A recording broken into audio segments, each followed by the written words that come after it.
Apa kabar sahabat semuanya? Assalamualaikum warahmatullahi wabarakatuh. Selamat datang di channel Esa Santuy. Sahabatku, pembelajaran kali ini tentang bagaimana cara menjadi YouTuber pemula yang sukses dan berhasil gajian dari AdSense. Ini sangat penting sekali dan hanya dikupas tuntas di channel ini, ya. Maka untuk teman-teman yang membutuhkan pengetahuan tambahan tentang bagaimana menjadi YouTuber yang sukses, kenapa selama ini channel sepi penonton, kenapa selama ini channel sulit berkembang, ya ayo kita belajar bersama ya. Di channel ini tepat sekali. Dan untuk teman-teman yang bisa meluangkan waktu, simak sampai tuntas ya. Mudah-mudahan bermanfaat. Dan setelah menonton video ini, channel kalian bisa berkembang karena kalian sudah tahu dari sisi mana harus mengembangkan channel ya. Amin. Oke, yang pertama adalah mengenali tipe dan jenis tema konten yang membutuhkan personal branding serta membutuhkan channels branding. Ya, jadi ada dua, personal branding dan channels branding. Nah, tapi ada juga tema-tema yang tidak terlalu mementingkan personal branding, tapi tetap memerlukan channels branding. Nah, nanti dikasih contoh-contohnya komplit ya, dan bagaimana memulai membuat channel-channel seperti itu agar teman-teman segera merasakan kemajuan-kemajuan dan perkembangan-perkembangan dari channel yang sedang diperjuangkan ya. Oke, kita mulai. Channel yang memerlukan personal branding dan memerlukan channels branding. Channels branding ini tentang brand channel sahabatku ya, tentang karakteristik keseluruhan dari penyajian sebuah channel. Bagaimana cara menyajikan konten, bagaimana cara menyuguhkan informasi kepada penonton. Nah, ini disebut channels branding ya. Kalau personal branding sudah sering ya saya jelaskan di video-video sebelumnya apa itu personal branding dan bagaimana cara membentuk personal branding. Nah, tentang channels branding ini memang harus dimiliki oleh semua channel. Brandnya apa?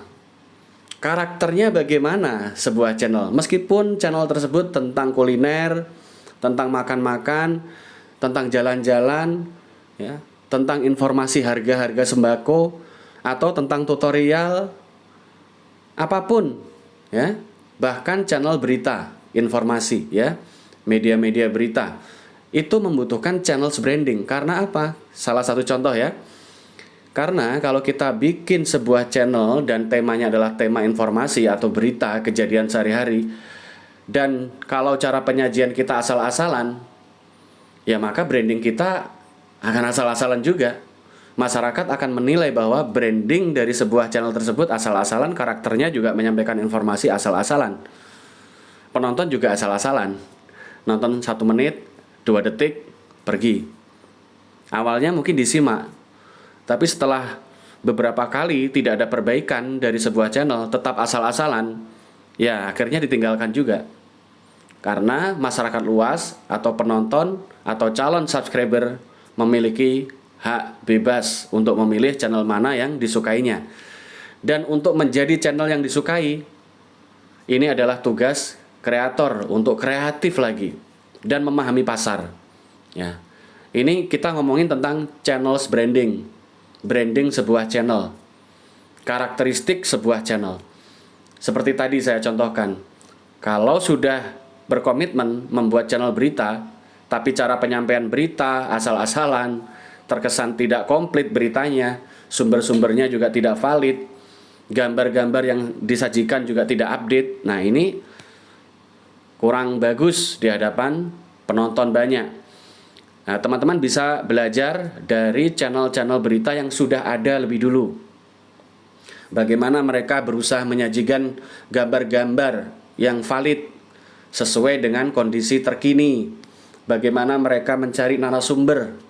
Bagaimana mereka menyajikan berita dengan validasi yang tinggi. Ya, kalau tidak 100% minimal 99% valid. Ya, karena informasi ini kan sifatnya juga berkembang.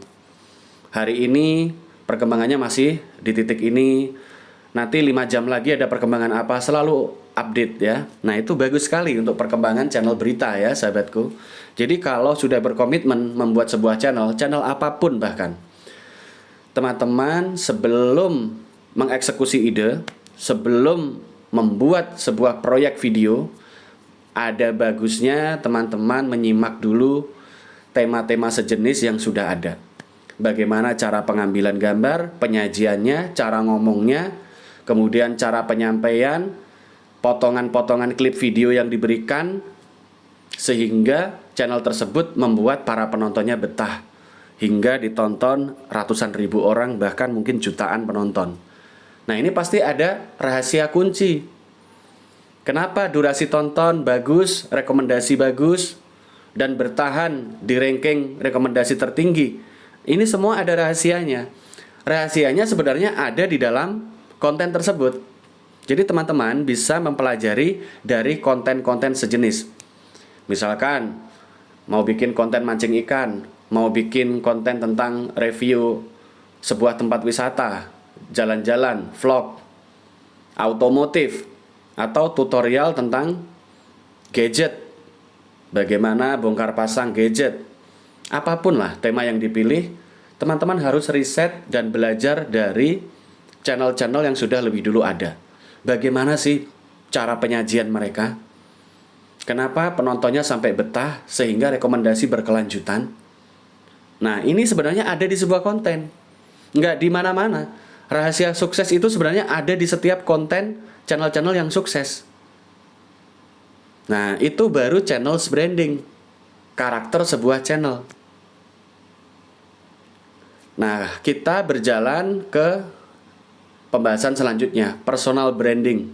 Personality dari sang pembawa, ya, pembawa acara, host, ataupun siapapun yang bicara di situ untuk membawakan channel tersebut sangat penting. Personalitinya gimana? Kepribadiannya seperti apa? Ya, kalau bisa, ya awalnya sih kita harus tahu kemauan pasar dulu ya, sahabatku. Lagi-lagi kita riset.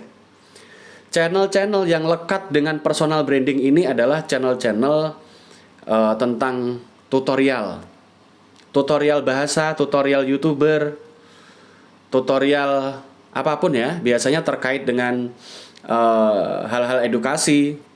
Ini sangat memerlukan personal branding, apalagi dunia entertainment.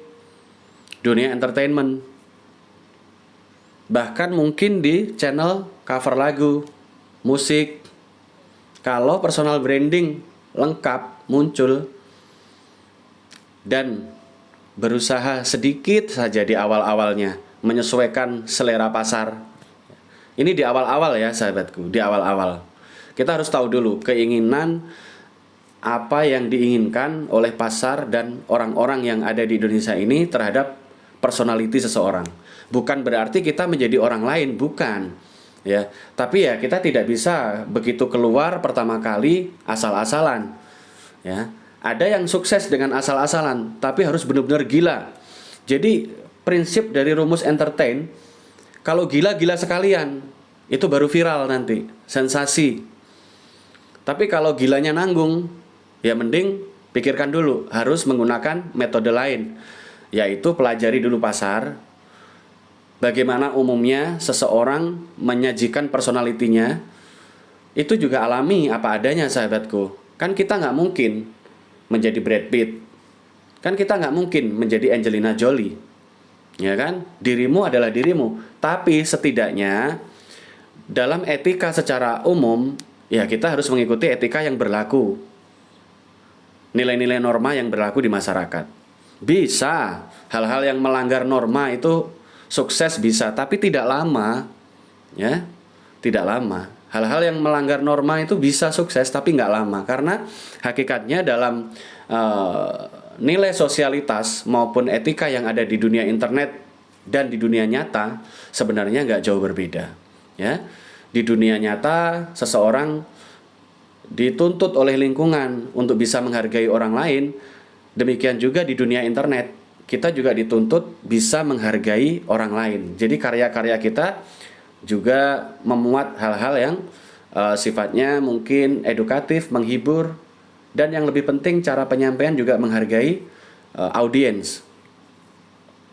Oke, sahabatku, bisa paham di sini ya. Kita tidak perlu menjadi orang lain, tapi kita perlu tahu nilai-nilai norma yang berlaku di suatu negara, ya. Apa yang berlaku nilai normanya. Kalau kita tabrak, siapkan dulu modalnya. Bisa nabrak, modal nekat, ya. Semau-mau gua misalkan. Bisa bikin sensasi, bisa tenar, tapi mungkin sekejap saja, ya. Sudah berapa orang yang awalnya muncul di permukaan, nggak lama, setelah 4 bulan, setelah 2 tahun lenyap sudah beritanya, nggak viral lagi, karena munculnya lewat sensasi. Cepat viral, cepat muncul, cepat besar, cepat hilang. Tapi kalau kita mempelajari pasar, kemauan pasar, dan nilai-nilai etika yang berlaku di tengah-tengah pasar ini, setidaknya kita tidak berusaha memberi dosa jariah. Ya, jadi kita berusaha untuk benar-benar sesuai selaras dengan moralitas yang ada di kalangan netizen juga. Ya, walaupun di dunia internet kadang-kadang orang menghujat merasa aman, ya, hujat menghujat di kolom komentar itu merasa aman karena dia pakai akun palsu, Tapi kalau ditelusuri ketangkep, nunduk juga, materai 10.000 yang bicara sambil bilang khilaf. Itu kan yang terjadi, sering ketangkep, ujung-ujungnya nunduk juga, ya. Nah, kita kembali ke pokok pembahasan tentang branding tadi. Teman-teman kalau membuat channel, ini saran dan masukan saja dari saya, ya. Nanti dikembangkan sendiri sebagai sebuah pemantik pemikiran. Teman-teman harus memikirkan dulu, kira-kira kalau membuat sebuah video dengan durasi 10 menit, dan teman-teman memposisikan diri sebagai penonton, sebagai masyarakat umum, kira-kira apa yang paling penting? Jangan sampai 10 menit mereka, para penonton, sia-sia, tidak mendapatkan apapun, ya. Jangan sampai kita menyia-nyiakan waktu dari calon audiens. Jadi kita pikirkan, kalau saya membuat sebuah konten dengan durasi 10 menit, setidaknya 10 menit ini sangat bermakna untuk para penonton saya. Sehingga nanti secara alami rekomendasi video itu tetap berjalan karena dirasa ada manfaat menonton video kita. Begitu ya. Jadi kita membayangkan dulu, sebelum membuat konten kita membayangkan dulu agar 10 menit masyarakat yang ada tidak sia-sia. Ya. Kalau kita berusaha tidak menyia-nyiakan waktu dari para penonton, orientasi kita akan mulai luas, sahabatku. Kita bikin konten bukan saja untuk sesama YouTuber pemula. Bolehlah kalau misalkan orientasi kita, saya bikin konten asal-asalan nggak apa-apa, toh yang nonton sesama YouTuber pemula. Ya itu menceburkan diri dalam kolam, ya, kolam yang sempit, nanti tidak akan mentas. Kita harus menuju kolam yang lebih luas, atau bahkan samudra yang tanpa batas. Karena penonton ini banyak, penonton alami itu jutaan. Orang-orang yang menonton YouTube itu jutaan orang. Kenapa yang nyantol sedikit aja? Ya, 5.000 atau 10.000 aja yang nyantol ke channel kita. Susah amat sih gitu ya. Padahal yang nonton YouTube itu jutaan orang. Hampir di seluruh dunia masyarakat sudah kenal dengan YouTube. Apa masalahnya sampai channel kita tidak diterima atau kurang dilirik? Oke ya sahabat. Jadi dari sini kita mengevaluasi diri dulu sebelum membuat konten. Jangan sampai 10 menit penonton kalian sia-sia. Nanti nggak sampai 10 menit yang terjadi. Malah mungkin hanya 1 menit dia pergi.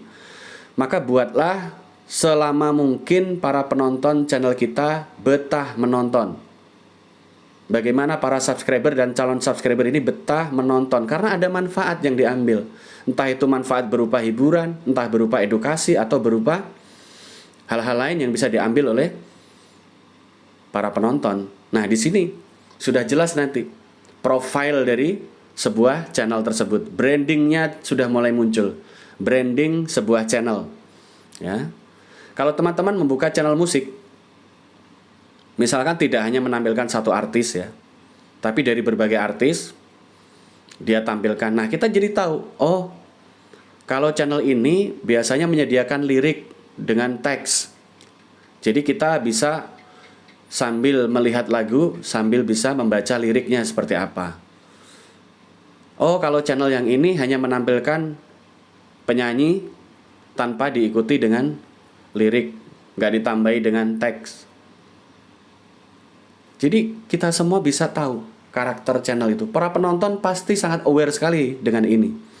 Dan konten-konten yang memudahkan penontonnya lebih mudah memahami sesuatu yang ada dalam konten tersebut, itulah konten yang akan selalu dicari, ditunggu oleh para pemirsa.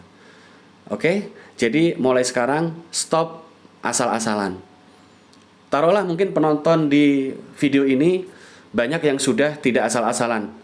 Tapi untuk teman-teman yang masih merasa asal-asalan bikin konten, tidak menyiapkan materi dengan bagus, tidak menyiapkan materi dengan benar-benar siap, ya mulai sekarang yuk kita perbaiki kualitas konten kita. Ya. Beberapa menit yang berharga ini mudah-mudahan bisa menjadi pemantik. Karena apa? Karena masyarakat luas ini juga banyak kegiatan, bukan hanya nonton YouTube terus. Mereka juga kadang kerja, kadang kegiatan luar rumah, ya, kadang butuh informasi tentang masak resep masakan tertentu. Kadang mereka membuka YouTube untuk mencari bagaimana sih cara membuka baut lampu, ya. Karena letak baut lampu setiap motor kan berbeda-beda. Ada yang di bawah, ya. Bagaimana sih cara ganti air radiator? Bagaimana cara menguras?